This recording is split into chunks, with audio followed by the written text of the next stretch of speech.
Live from the world's capital markets, here are the latest financial headlines brought to you by News Factory. Hello and welcome to Thursday's Daily Financial Digest. And here's what's making the headlines in the markets today. The Bitcoin dollar pair dove 1.5% in the last session.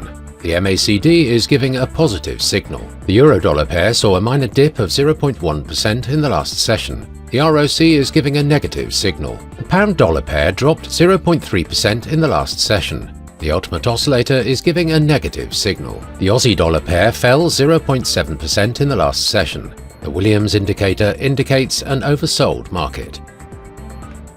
And now let's hear what our chief analyst picked up for us today. Coca-Cola is aiming to hit the higher end of its organic sales forecast for 2024, as growing demand for its higher-priced sodas and juices in the US helped it post a surprise rise in third-quarter sales.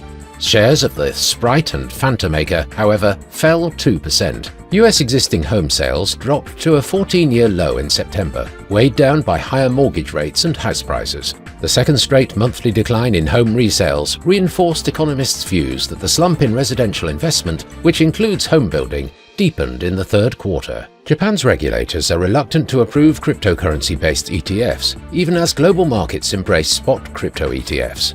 Despite growing calls from domestic advocacy groups and partnerships forming to launch digital asset products, Japan's tax and regulatory stance continues to present hurdles to adoption. Those were today's major economic events. And now, moving on to world financial headlines. Japan's Jibun Bank Manufacturing PMI will be released at 0:30 GMT. The UK's GfK Consumer Confidence at 23:01 GMT. The US initial jobless claims at 12:30 GMT. Germany's German Buber monthly report will be released at 10 GMT.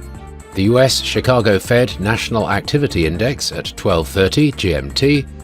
Finland's Producer Price Index at 5 GMT. We hope that you've enjoyed Thursday's Market Outlook. On behalf of all of us here, we wish you a productive trading day. Be sure to join us tomorrow morning for the latest news and events from the financial markets.